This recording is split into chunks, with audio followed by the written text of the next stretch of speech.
शोषण के अधिकार में पहला हमने क्या देखा था, किन्हें गैर कानूनी बोला है संविधान ने? मनुष्य जाति का व्यापार, अवैध व्यापार, अवैध व्यापार। ठीक है। दूसरा, हमारा संविधान किसी किस्म के बेगार या जबरन काम करने का निषेध करता है।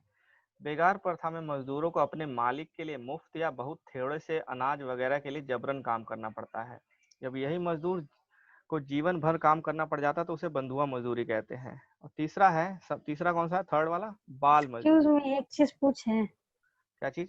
हाँ अटेंडेंस नहीं रहता है तो? ठीक है। फिर तीसरा तरह का है बाल मजदूरी। संविधान क्या कहता है, बाल मजदूरी का भी निषेध करता है। तीन तरह के हो गया, मनुष्य जाति का अवैध व्यापार, बेगारी या जबरन मजदूरी, और तीसरा है बाल मजदूरी। किसी कारखाने या रेलवे और बंदरगाह जैसे खतरनाक काम जो होते हैं उसमें कोई भी 14 वर्ष से कम उम्र के बच्चों को काम नहीं करा सकता।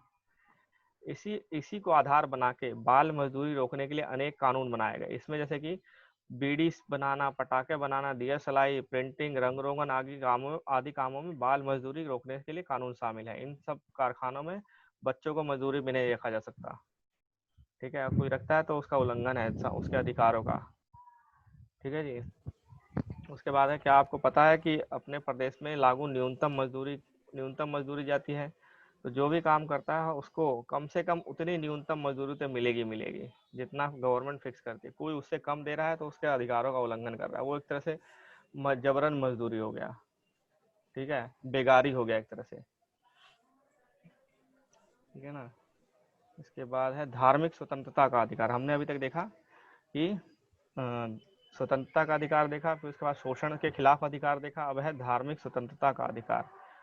स्वतंत्रता के अधिकार में धार्मिक स्वतंत्रता का अधिकार भी शामिल है। इस मामले में हमारे संविधान निर्माता खास तौर से चौकस थे। उन्होंने इस स्वतंत्रता को स्पष्ट रूप से अलग दर्ज किया। स्वतंत्रता में डाल सकते इसको स्वतंत्रता में भी डाल सकते, स्वतंत्रता के अधिकार में, लेकिन इसको खासकर अलग रखा गया। ठीक है, खासकर अलग रखा गया इसको। आप अध्याय 2 में पढ़ चुके हैं कि भारत एक धर्मनिरपेक्ष देश है। ठीक है, भारत का अपना कोई धर्म नहीं है। भारत किसी धर्म में बिना वजह से दखल अंदाजी नहीं कर सकता। विश्व के अनेक देशों के समान भारत के अधिकांश लोग अलग अलग धर्म को मानते हैं। हमारे अलग अलग धर्म के हैं, हिंदू, मुस्लिम, सिख, ईसाई, ज्यूइश, पारसी, और भी कई ऐसे छोटे मोटे धर्म हैं। ठीक है, कुछ लोग किसी भी धर्म को नहीं मानते, कुछ होते हैं किसी भी धर्म को नहीं मानते। ठीक है, नास्तिक होते हैं जो। धर्मनिरपेक्षता इस सोच पर आधारित है कि शासन का काम व्यक्तियों के बीच के मामलों को ही देखना है, व्यक्तियों और ईश्वर के बीच के मामले को नहीं। मतलब दो व्यक्ति एक दूसरे से किस तरह से व्यवहार चल रहा है उसको ही देखना है। व्यक्ति और ईश्वर के बीच में क्या चल रहा है, मैं गणेश जी को शंकर भगवान बोलूं या शंकर भगवान को गणेश जी बोलूं, ये मेरे और ईश्वर के बीच की बात है। ठीक है, तो वो उसमें उस मामले में हस्तक्षेप नहीं कर सकते। ठीक है, सरकार सभी तरह के कई तरह के धार्मिक मामलों में हस्तक्षेप कर सकता है, लेकिन मेरे और ईश्वर के बीच के मामले में हस्तक्षेप नहीं कर सकता। ठीक है, जब तक ये किसी और से संबंधित ना हो। ऐसा नहीं मैं कुछ ऐसी सार्वजनिक स्थान पर जाके और शंकर भगवान की मूर्ति पे कुछ चढ़ा के और पूजा करने जाऊँ कि मेरी मर्जी, मैं अपने भगवान की इसी तरह से पूजा करता हूँ, वो गलत होगा। मैं अपने बाकी जो सही तरीके, जो सामाजिक तरीके हैं, जैसे समाज में स्वीकार किया गया है, उन तरीकों से अगर किसी भगवान की ऐसे पूजा करूं या फिर किसी भगवान की ना पूजा करूं, मेरी मर्जी, मैं नहीं पूजा करना चाहता, मैं नास्तिक हूं एक तरह से मान लो, तो वो उसके लिए स्वतंत्रता है। ठीक है, धर्मनिरपेक्ष शासन वह है जहाँ किसी भी धर्म को आधिकारिक धर्म की मान्यता नहीं होती। आधिकारिक धर्म यानी कोई राज्य का कोई धर्म अपना धर्म नहीं होगा। भारतीय धर्मनिरपेक्षता क्या है, उसमें सभी धर्मों के प्रति शासन का संभाव रखना शामिल है। ठीक है ना, उसमें सभी धर्मों के प्रति शासन का संभाव है। मतलब कि अगर आप दूसरी धर्मनिरपेक्षताओं में देखो, जैसे यूरोप में, अमेरिका में, तो प्रशासन ने क्या किया है, शासन ने धर्म से अपनी दूरी को पूरा बंद कर दिया, धर्म से अपना कनेक्शन बंद कर रखा है। कोई कनेक्शन, धर्मनिरपेक्ष है वहां का शासन। यूरोप का अगर बात करें तो वो अगर धर्मनिरपेक्ष है तो उसने अपना और धर्म के बीच का कनेक्शन काट दिया बिल्कुल, उससे धर्म से कोई लेना देना नहीं है। लेकिन भारत में क्या है, शासन ने क्या किया है, धर्म से एक दूरी बना रखी है, खत्म नहीं किया पूरी तरह से कनेक्शन, एक दूरी बना रखी है। ठीक है, सभी धर्मों से बराबर दूरी बना रखी है, सभी धर्मों से बराबर दूरी और बराबर भाव बना रखा है, एक ही जैसा व्यवहार, चाहे कोई सा भी धर्म हो। धर्म के मामले में शासन को सभी धर्मों में उदासीन और निरपेक्ष होना चाहिए। हर किसी को अपना धर्म, और ये अधिकार दिया गया हमें कि हर किसी को अपना धर्म मानने, आचरण करने और उसका प्रचार करने का अधिकार है। मैं अगर हिंदू हूँ तो मैं हिंदू धर्म को मान सकता हूँ, हिंदू धर्म के जो आचरण है उसको कर सकता हूँ, और अपने हिंदू धर्म का प्रचार कर सकता हूँ। मैं जैसे मैं किताबें बांट सकता हूँ हिंदू धर्म की, जो भगवत गीता हो गई या कोई लिखा हुआ किताब है जिससे हिंदू धर्म का प्रचार हो, तो मैं बांट सकता हूँ, कहीं भी बांट सकता हूँ उस किताब को, फ्री में भी बांट सकता हूँ उसको। ठीक है, तो धर्म का प्रचार करने का पूरा अधिकार है मेरे को, मुझे ही नहीं है, सिर्फ हिंदू को नहीं है, मुस्लिम भी अपने धर्म का प्रचार कर सकता है। ठीक है, तो अगर मुस्लिम कह रहा है, कोई मुस्लिम कहीं पे, कई मुस्लिम लोग इकट्ठा हुए एक जगह पे, कहीं किसी बिल्डिंग में कहीं पे, और उन्होंने कोई सभा की, बैठक की, वहाँ दूसरे लोगों को बुलाया जो मुस्लिम नहीं थे, और उन्होंने उनको बताया कि इस्लाम देखिए, इस्लाम में ये चीजें अच्छी हैं, ये चीजें अच्छी हैं, ये चीजें अच्छी हैं, तो आपको इस्लाम अपनाना चाहिए, तो ये गलत नहीं है। ठीक है, अगर कोई कहे कि आपको इस्लाम अपनाना चाहिए क्योंकि ये सब चीजें अच्छी है, तो ये गलत नहीं है, ये अधिकार है उसका, अपने धर्म का प्रचार करना अधिकार है। हाँ, लेकिन वो कहता है कि नहीं, आप इस धर्म को अपनाओगे तो मैं आपको 2 लाख रुपए महीने का दूंगा। ठीक है, पैसा देकर या जबरदस्ती, अगर नहीं अपनाया तो समझ लीजिए आपके साथ बुरा होगा। ठीक है, तो वो चीज गलत है, वहां वो गलती कर देता है, क्योंकि सब कुछ उस व्यक्ति पर छोड़ देना चाहिए जिसके लिए प्रचार हो रहा है। व्यक्ति की मर्जी, उसको अच्छा लग रहा है तो अपना सकता है, नहीं अच्छा लगता तो नहीं अपना सकता। ठीक है, जैसे हमारे देश में कई लोग हैं जिन्होंने दूसरा धर्म अपनाया है, कभी शादी के लिए, कभी किसी और काम के लिए, कभी किसी और काम के लिए। ठीक है, हर धार्मिक समूह या पंथ को अपने धार्मिक कामकाज का प्रबंधन करने की आजादी है। ठीक है, ये दूसरा तरह का अधिकार हो गया। ये सेकंड अधिकार क्या है धार्मिक स्वतंत्रता में? हर धार्मिक समूह को या पंथ को अपने धार्मिक कामकाज या का प्रबंधन करने की आजादी है। मैं अपने मंदिर को जाता हूँ, अगर मंदिर बनाया है तो जो समूह जो मंदिर को चला रहा है, वो समूह मंदिर को किस तरह चलाएगा उसकी आजादी है। वो जैसे अगर मुस्लिम है तो अपना मस्जिद, मॉस्क या मस्जिद जो है कैसे चलाए, उसका प्रबंधन कैसे करे, वो उसका अधिकार है। ठीक है, उसको आजादी है उसका। पर अपने धर्म का प्रचार करने का अधिकार मतलब ये नहीं है किसी को झांसा देकर, फरेब करके या लालच देकर धर्म परिवर्तन करना। निस्संदेह व्यक्ति को अपनी इच्छा से धर्म परिवर्तन करने की आजादी है। अपना धर्म मानने के और उसके अनुसार आचरण करने का यह अर्थ नहीं है कि व्यक्ति अपने मन के अनुसार जो चाहे सो करे। मतलब ये नहीं कि मैं अपने धर्म को कैसे भी मानूं, इसका मतलब ये नहीं कि मैं धर्म का मतलब ही बदल दूं। जैसे मैं अगर हिंदू हूँ और शंकर भगवान की पूजा करते हैं कि जिस तरह से, मैं दूसरे किसी और उल्टे तरीके से करने लग जाऊं, तो जो आचरण है वही आचरण रखना पड़ेगा। ठीक है, कोई भी व्यक्ति, कोई भी आदमी देवता या कथित अदृश्य शक्तियों को संतुष्ट करने के लिए नर बलि या पशु बलि नहीं दे सकता। जैसे हमारे यहाँ होता है कि बलि दी जाती है देवी को खुश करने के लिए या किसी चीज को मनीता करने के लिए, तो वो चीजें सब चीजें गलत है। ठीक है, सिर्फ धर्म का आचरण करने के लिए आप बलि नहीं दे सकते किसी की। ठीक है, औरतों को तो कम हम लोग इन लोग को अरेस्ट करवा सकते हैं है। अगर कोई मंदिर में ऐसे हो रहा हो, बलि हाँ दी जी, जा ये रही सब हो कर तो। कर सकी जा सकती है। ठीक है, औरतों को कमतर मानने या औरतों की आजादी का हनन करने वाले धार्मिक रीति रिवाजों पर आचरण करने की अनुमति नहीं है। ऐसे कोई भी धार्मिक रीति रिवाज पर आचरण नहीं करने की आजादी है जिसमें कि औरतों को कमतर माना जाए या उनकी आजादी का हनन किया जाए। जैसे पहले एक चलता था, सती प्रथा होती थी। ठीक है, सती प्रथा होती थी, उसको बंद कर दिया गया बहुत पहले ही। ठीक है, फिर उसके बाद होता था विधवा विवाह, जो उसका मना किया गया था हमारे उसमें हिंदू धर्म में। बाद में पहले होता था लेकिन बाद में विधवा विवाह को मना कर दिया गया। ठीक है, तो ये गलत है। ठीक है ना, ये सब चीजें गलत है। जैसे कि जबरदस्ती किसी विधवा का मुंडन नहीं करा सकता, उसे सिर्फ सफेद कपड़े का पहनने के, जैसे कि अगर कोई विधवा है तो ये नहीं कि आप विधवा हो तो आपको सफेद ही कपड़ा पहनना, उसकी मजबूर नहीं कर सकता उसको। ठीक है, क्योंकि मान लीजिए किसी धार्मिक किताब में लिखा हुआ है, लेकिन ये जो चीज गलत है वो गलत है। ठीक है, समझ रहे हो, जो चीज गलत है वहां पे, जो किसी मनुष्य, किसी मतलब अमानवीय है, अगर कोई चीज, अगर कोई अमानवीय कोई चीज है, अमानवीय है और धर्म का आचरण में उसका कहीं लिखा भी, मान लीजिए कहीं जिक्र भी है अगर, लेकिन वो अमानवीय है तो गलत है वो। ठीक है, वो उसके वो करने की आजादी नहीं है किसी को। धर्मनिरपेक्ष शासन का मतलब किसी धर्म का पक्ष लेना या उसे विशेषाधिकार देना नहीं है। न ही ऐसा शासन किसी व्यक्ति को उसकी धार्मिक मान्यताओं के कारण सजा दे सकता है या उसके साथ भेदभाव कर सकता है। धर्मनिरपेक्षता हम तब पहले चैप्टर में बहुत पढ़ चुके हैं। ठीक है, इसी प्रकार किसी धर्म या धार्मिक संस्था को बढ़ावा देने के लिए, उसके रख रखाव के लिए कर देने के लिए किसी व्यक्ति को मजबूर नहीं किया जा सकता। ठीक है ना, जैसे आपको, जैसे हिंदू है, अब बोला सरकार का वो आ जाए, कानून आ जाए कि जितने भी मंदिर हैं उनका क्योंकि हम रख रखाव करना चाहते हैं, तो जो भी हिंदू है वो एक्स्ट्रा टैक्स देगा, 2% एक्स्ट्रा टैक्स देगा अपनी सैलरी से, तो गलत है। धर्म का रख रखाव, उसके लिए टैक्स नहीं लगा सकती सरकार, ठीक है। धर्म के रख रखाव के लिए या संस्था को बढ़ावा देने के लिए कर नहीं लगा सकती सरकार। सरकारी शैक्षिक संस्थानों में, जो सरकारी शिक्षा संस्थान है, उनमें किसी किस्म का धार्मिक निर्देश नहीं देना चाहिए। मतलब ये नहीं कि वहां पे आपको सुबह, अगर जैसे मान लीजिए वहां पे सुबह सुबह प्रेयर करनी है, प्रेयर करने मान लीजिए हनुमान चालीसा पढ़ाई जा रही है, ठीक है, प्रेयर में हनुमान चालीसा पढ़ाई जा रही है, वो सरकारी संस्थान है, तो वहाँ प्रेयर में हनुमान चालीसा नहीं पढ़ाई जा सकती, ठीक है, क्योंकि वो सरकारी संस्थान है। तो हो सकता है कहीं दूसरे धर्मों के बच्चे भी हों, कोई मुस्लिम हो, सिख हो, ईसाई हो, तो वो नहीं चाहेंगे कि हम, क्या पता वो ना चाहते हो कि इस धर्म हम हनुमान चालीसा पढ़ें, तो ये अगर हम जबरदस्ती पढ़ा रहे हैं तो उनके धर्मों को हम एक तरह से वो कर रहे हैं ना, नजरअंदाज कर रहे हैं उनको, ठीक है।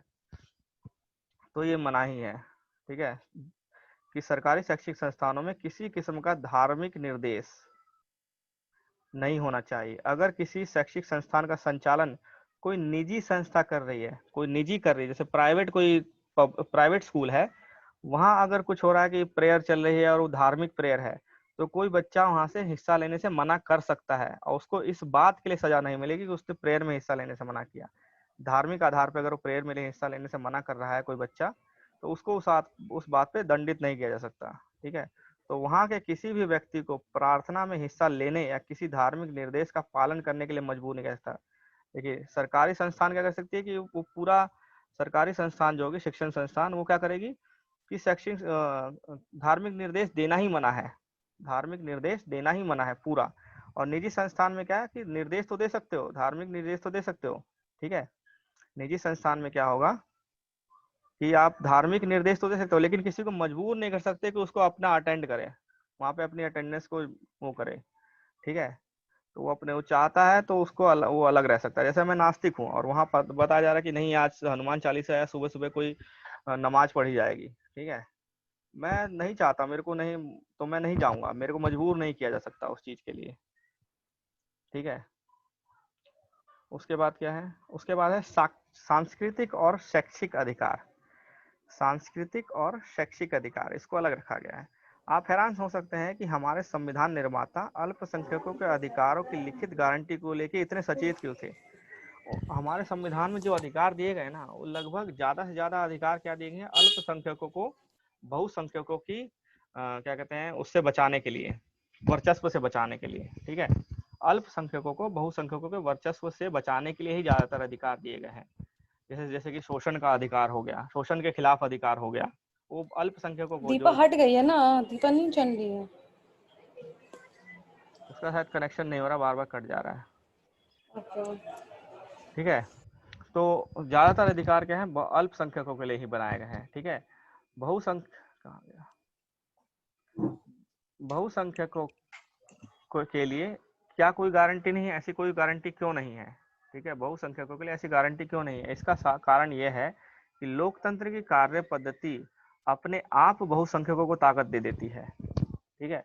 तो अगर कोई पूछे कि सारे अधिकार अल्पसंख्यकों के लिए क्यों है, तो आप वो देखोगे कि लोकतंत्र में, शासन में जो चुने जा रहे हैं लोग, उनको चुन कौन रहा है, जनता। और जनता में अगर चुनने वाले ज्यादातर कौन होते हैं, मतलब जनता में अगर कोई चुनाव होते हैं तो ज्यादा वोट अगर डल रहे हैं, जैसे मान लीजिए अल्पसंख्यक है 10% और बहुसंख्यक 90% है, तो अगर ये जिस तरफ वो वोट डालेंगे वही तो जीतेगा ना, है। तो इनको तो पहले ही ताकत दे दी गई है, बहुसंख्यकों को पहले ही लोकतंत्र में ताकत दी गई है कि जिसका ज्यादा वोट होगा उसका प्रतिनिधि संसद भवन में बैठेगा।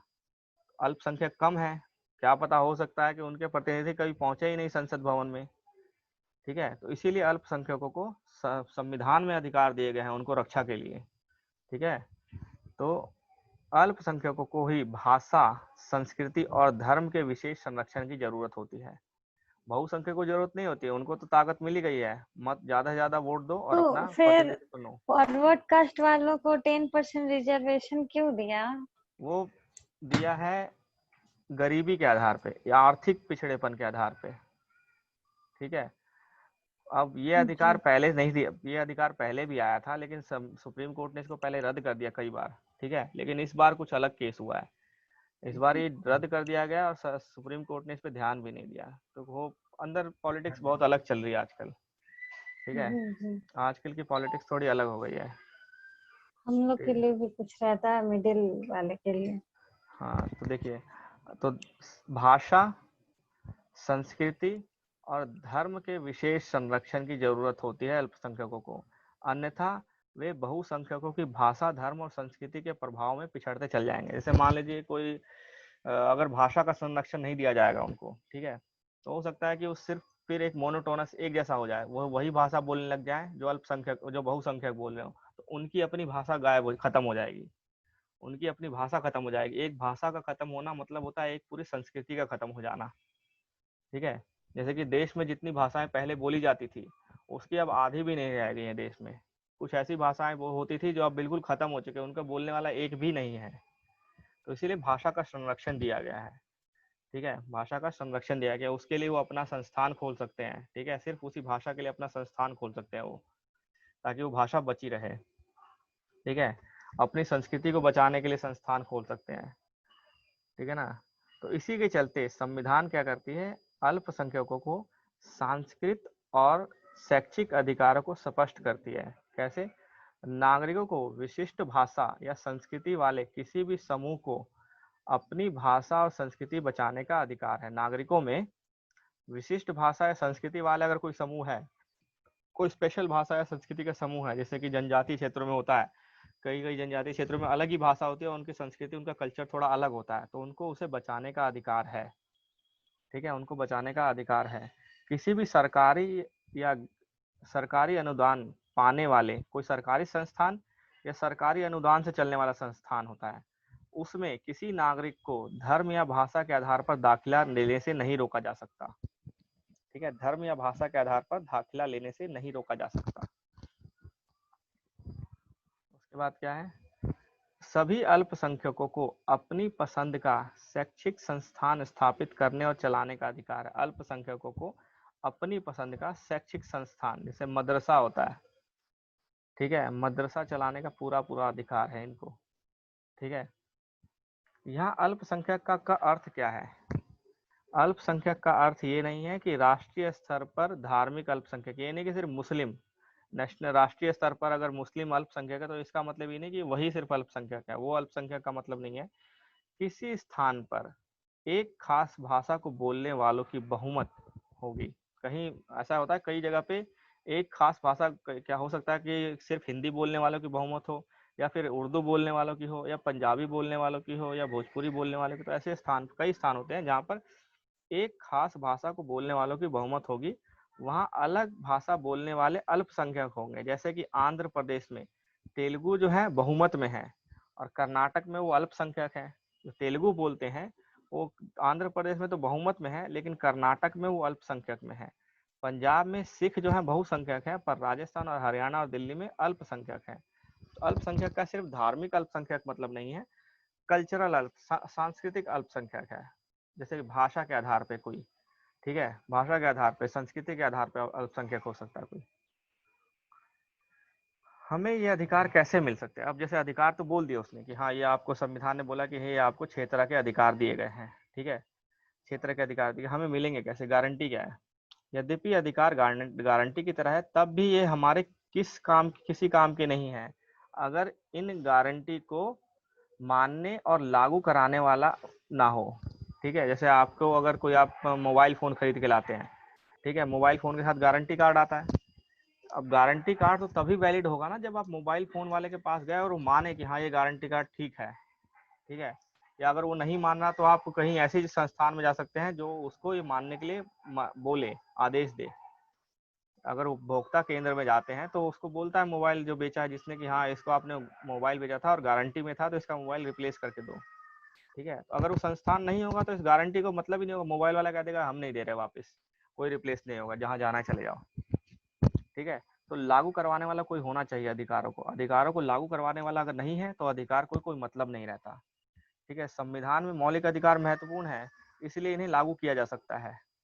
संविधान में दिए गए मौलिक अधिकार बहुत जरूरी है, महत्वपूर्ण है, इसलिए इन्हें लागू किया जा सकता है। हम इन अधिकारों को लागू कराने की मांग करने का अधिकार दिया गया है। हमें इन अधिकारों को लागू कराने की मांग का भी अधिकार दिया गया है। ठीक है, अधिकार दिए गए, उनको लागू कराने का भी अधिकार दिया गया। एक दूसरा अधिकार है जो इन अधिकारों को लागू करवाता है। हमारे पास उन्हें लागू कराने का उपाय है, ये संवैधानिक उपचार का अधिकार कहलाता है। ठीक है, संवैधानिक उपचार का अधिकार, यह भी एक मौलिक अधिकार है। ठीक है, आपको 6 अधिकार दिए गए थे। ठीक है ना, आपको 6 अधिकार दिए गए थे। फिर एक और अधिकार दिया गया कि आप इन अधिकारों को लागू करवाइए। ठीक है, इन अधिकारों को अब मान लीजिए कि सरकार मना कर दे कि हम ये अधिकार मानते ही नहीं है। ठीक है, 4 अधिकार नहीं मान रहे, जहां जाना चले जाओ, और आपके पास कोई जगह ही नहीं है जाने के लिए, तो आप क्या करोगे? यानी इन अधिकारों का तो कोई मतलब ही नहीं हुआ एक तरह से। ठीक है, तो ऐसा अधिकार भी दिया गया है एक हमें, जो इन अधिकारों को लागू करवाता है, अनुच्छेद 32। ठीक है, ये क्या है? संवैधानिक उपचार का अधिकार। यह भी एक मौलिक अधिकार है, यह भी मौलिक अधिकार है। यह अधिकार अन्य अधिकारों को प्रभावी बनाता है। इस अधिकार की वजह से ये अन्य अधिकार प्रभावी होते हैं। अगर ये अधिकार खत्म हो गया तो ये सारे अधिकारों को कोई मतलब ही नहीं रहता। संभव है कि कई बार हमारे अधिकारों का उल्लंघन करता है, कोई भी कर सकता है, सरकार या नागरिक कोई भी कर सकता है, कोई संस्था भी कर सकती है। हमारे इन अधिकारों का कोई भी उल्लंघन कर सकता है, और जब उल्लंघन होगा तो हम इसका इस्तेमाल करेंगे। ठीक है ना, तो हम अदालत के जरिए उसे रोक सकते हैं। ये अधिकार हमें बोलता है कि आप सुप्रीम कोर्ट जा सकते हो अगर आपके अधिकारों का उल्लंघन हो रहा है तो। और अनुच्छेद 226 में क्या कहा गया है कि आप हाई कोर्ट जा सकते हो अब आपके अधिकारों का अगर उल्लंघन हो रहा है तो। ठीक है, तो अदालत में उन्हें रोक, इस समस्या का निदान पा सकते हैं। इन अधिकारों को अगर नहीं लागू किया जा रहा तो आप इन समस्या का निदान पा सकते हैं। कैसे? अपना ये अधिकार का दावा करके। अगर मौलिक अधिकारों का मामला हो तो हम सीधे सर्वोच्च न्यायालय जा सकते हैं। अगर मौलिक अधिकारों का मामला है तो हम सीधे सर्वोच्च न्यायालय जा सकते हैं, या किसी राज्य के उच्च न्यायालय हाई कोर्ट में जा सकते हैं। इसी कारण डॉक्टर अंबेडकर ने इस संवैधानिक उपचार के अधिकार को हमारे संविधान की आत्मा हृदय कहा है। आर्टिकल 32 में जो अधिकार दिया गया है संवैधानिक उपचार का अधिकार, इसको डॉक्टर अंबेडकर ने क्या कहा था कि ये हमारे संविधान की आत्मा है। अगर इसको निकाल दिया गया, आर्टिकल 32 को अगर हटा दिया गया, तो पूरे संविधान में कोई अधिकार लागू ही नहीं हो सकता, कोई लागू कराने के लिए कहीं नहीं जा सकता। ठीक है, फिर सुप्रीम कोर्ट नहीं कुछ कर सकती, क्योंकि वो अभी क्या है, अभी वो बाध्य है आपके अधिकारों को लागू करवाने के लिए, और ये नहीं रहेगा तो बाध्य नहीं रहेगी। ठीक है, इसीलिए डॉक्टर अंबेडकर ने इसको संविधान की आत्मा कहा है, आत्मा और हृदय। ठीक है, सोल एंड हार्ट। मौलिक अधिकार क्या करती है, अभी कैसे नियंत्रित करती है? ठीक है, मौलिक अधिकार विधायिका, कार्यपालिका और सरकार द्वारा गठित किसी भी अन्य प्राधिकारी की गतिविधियों या फैसलों के ऊपर है। मौलिक अधिकार इन सबसे ऊपर है। ठीक है, मौलिक अधिकारों का उल्लंघन करने वाला कोई कानून नहीं बन सकता, कोई ऐसा कानून नहीं बन सकता जो मौलिक अधिकारों का उल्लंघन करे। कोई फैसला नहीं हो सकता, ऐसा किया जा सकता। कार्यपालिका में कोई ऐसा फैसला नहीं किया जा सकता, प्रधानमंत्री ऐसा फैसला नहीं कर सकते हैं कि मौलिक अधिकारों का उल्लंघन हो। ठीक है, ये क्या करता है, हमारी सरकार को मौलिक अधिकार इस तरह से नियंत्रित करता है, सरकार को नियंत्रित कर रहा है, ये संसद को नियंत्रित करता है ये मौलिक अधिकार। ठीक है, विधायिका या कार्यपालिका के किसी भी फैसले या काम से मौलिक अधिकारों का हनन हो या उसमें कमी हो, तो यह फैसला, जिस काम से वो हनन हो रहा है उसका, वो फैसला या काम अवैध हो जाएगा। सर कोर्ट उसको अवैध घोषित कर सकती है। ठीक है, हम केंद्र और राज्य सरकारों द्वारा बनाए गए ऐसे कानूनों को, उसकी नीतियों और फैसलों को, या राष्ट्रीयकृत बैंक या बिजली बोर्ड जैसी संस्थाओं की नीतियों और फैसलों को चुनौती दे सकते हैं। ठीक है, हम इन आधार पे किसी को भी चुनौती दे सकते हैं। कोई भी सरकारी संस्था, गैर सरकारी संस्था या संसद, पार्लियामेंट जो भी है, अगर मौलिक अधिकारों का हनन करता है तो हम उसको चुनौती दे सकते हैं कोर्ट में। वे भी व्यक्तियों या निजी संस्थाओं के खिलाफ मौलिक अधिकार के मामले में दखल दे सकती हैं। ठीक है, ये संस्थाएं खुद दे सकती हैं दखल। सर्वोच्च न्यायालय या उच्च न्यायालय को मौलिक अधिकार लागू कराने के निर्देश में आदेश या रिट जारी करना होता है। ठीक है, ये रिट क्या होता है, आदेश या रिट क्या होता है? सर्वोच्च न्यायालय, उच्च न्यायालय क्या करते हैं, मौलिक अधिकारों को लागू कराने के लिए मामले में निर्देश देते हैं, जिन्हें आदेश या रिट कहा जाता है। जैसे आपको किसी ने जबरन अगवा कर लिया, किसी ने किसी को जबरन अगवा कर लिया है, या बंदी बना के रख रखा है, जेल में ही क्यों ना हो वो, अगर मान लीजिए किसी की गिरफ्तारी हुई है, जबरन बताया नहीं गया क्यों गिरफ्तारी हुई है, तो कोर्ट में जाएंगे, कोर्ट इसको एक रिट जारी करेगा, आदेश जारी करेगा कि जो बंदा था उसको मेरे सामने पेश करो। ठीक है, तो उसको सामने पेश किया जाए, इसको बोलते हैं हैबेस कार्पस। ठीक है। तो रिट जो है ये सिर्फ मौलिक अधिकार में यूज होता है? रिट मौलिक अधिकारों में ही यूज होता है। जी। ठीक है। रिट और किस में जारी किया जा सकता है? राष्ट्रपति के इसमें भी जारी किया जाता है ना उसका? किसमें? नहीं नहीं, राष्ट्रपति के केस में कोई रिट जारी नहीं होता। रिट पढ़ेंगे हम, 5 या 6 तरह के रिट्स होते हैं, वो पढ़ेंगे। अदालतें गड़बड़ी का शिकार होने वालों को हर्जाना दिलवा सकती हैं। ठीक है, रिट जारी कर सकती हैं, हर्जाना दिलवा सकती हैं, गड़बड़ी करने वालों को दंडित कर सकती हैं। ठीक है, अगर मौलिक अधिकारों को हनन करते हैं तो आदेश जारी करती हैं, हर्जाना दिलवा सकती हैं या फिर दंडित भी कर सकती हैं। तो आपने पहले पढ़ा था कि हमारी न्यायपालिका स्वतंत्र, सरकार और संसद स्वतंत्र है। न्यायपालिका सरकार और संसद से स्वतंत्र है। हमने यह भी देखा कि न्यायपालिका बहुत शक्तिशाली है और नागरिकों के अधिकारों के लिए जो कुछ जरूरी है वह करने में सक्षम भी है। मौलिक अधिकारों के हनन के मामले कोई भी व्यक्ति पीड़ित न्याय पाने के लिए तुरंत अदालत जा सकता है। अगर मौलिक अधिकारों को हनन का मामला है, तुरंत अदालत जा सकता है। पर अगर मामला सार्वजनिक और सार्वजनिक हित का है तो ऐसे मामलों में मौलिक अधिकारों के उल्लंघन को लेकर कोई भी व्यक्ति अदालत जा सकता है। ठीक है, सिर्फ ऐसा नहीं जिसके अधिकारों का उल्लंघन हुआ सिर्फ वही नहीं जा सकता, कोई भी जा सकता है। जैसे कि अगर मान लीजिए कोई एग्जांपल अगर लें, देखते हैं एग्जांपल दिया है कि नहीं दिया है। जनहित याचिका जो होती है, PIL जो होती है, ठीक है, तो जिसका मौलिक अधिकारों का हनन हो रहा है, जैसे मान लीजिए एक जगह एक कंपनी ने कुछ लोगों को मजदूरी करवा रही है, बंधुआ मजदूरी टाइप, बेगारी मजदूरी करवा रही है। ठीक है, और यहाँ के लोग थोड़े मतलब उतना शिक्षित नहीं है, जागृत नहीं है, तो किसी को पता लगता है कि हाँ ऐसा हो रहा है, तो ये क्या करेगा, इनके बिहाफ पे, इन लोगों के बिहाफ पे सुप्रीम कोर्ट या हाई कोर्ट में याचिका दायर कर सकता है, PIL दे सकता है कि इनके मौलिक अधिकारों का हनन हो रहा है। ठीक है, तो सिर्फ जिसके अधिकारों का हनन हो रहा है वही नहीं जा सकता, उसके उसके उसके जगह पे कोई दूसरा भी PIL या जनहित याचिका दायर कर सकता है। ठीक है, जनहित याचिका दायर किया जा सकता है, कोई भी व्यक्ति जा सकता है। इसमें कोई भी व्यक्ति या समूह सरकार के किसी काम या कानून के खिलाफ सार्वजनिक हितों की रक्षा के लिए, जैसे मान लीजिए अभी जो कानून आया था कि EWS जो कैटेगरी थी, extremely weaker section, economically weaker section, आर्थिक रूप से वीकर, उनको 10% दिया जाएगा रिजर्वेशन। तो क्या हुआ, इससे क्या होगा कि जो अनुसूचित SC है, ST है, ठीक है, इनकी सीटें क्या होंगी, इनसे कम नंबर लाने वाला भी जो अपर कास्ट है उसको नौकरी पहले मिलेगी। अपर कास्ट है लेकिन कम नंबर भी आए हैं, लेकिन इस कैटेगरी में आ गया तो उसको सीट पहले मिल जाएगी, इनको नहीं मिलेगी। पिछड़े तो ये थे, सामाजिक रूप से तो ये पिछड़े थे, ये तो सिर्फ आर्थिक रूप से पिछड़ा हुआ था। ठीक है, ये सिर्फ आर्थिक रूप से पिछड़ा हुआ था, ये सामाजिक सदियों से पिछड़े हुए हैं, इनकी बजाय इनको मिल रहा है। तो एक तरह से इनके अधिकारों का हनन हो रहा है। ठीक है, इनके अधिकारों का, मौलिक अधिकारों का हनन हो रहा है। तो इनके बिहाफ में, पूरे समाज के बिहाफ में कई लोगों ने क्या किया, PIL डाली सुप्रीम कोर्ट में कि ये इसको फैसले को रद्द किया जाए, इस कानून को रद्द किया जाए। लेकिन सुप्रीम कोर्ट ने इस बार नहीं माना। पहले कई बार आया था तो सुप्रीम कोर्ट रद्द कर चुकी थी, लेकिन इस बार कुछ अलग हो गया। ठीक है, ऐसे मामले में जज के नाम पोस्ट कार्ड भी लिख सकते हैं, किसी सुप्रीम कोर्ट के जज के नाम पे। जैसे आपको कोई दिक्कत हो रही है, तो आपको पता है कि कई लोग हैं यहाँ पे जिनको दिक्कत हो रही है, कि इनके मौलिक अधिकारों का हनन हो रहा है, आपको पता लगा है, तो आप क्या करो, डायरेक्टली नहीं तो आप सीधा एक पोस्ट कार्ड लिख सकते हो जज के नाम पे। जज के नाम पे लिखा गया ये पोस्ट कार्ड भी एक PIL की तरह काम करता है।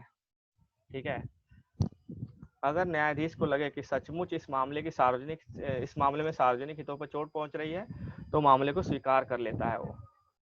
ठीक है, अब अधिकारों का दायरा बढ़ता जा रहा है, धीरे धीरे अधिकारों का बढ़ता दायरा देखेंगे अब।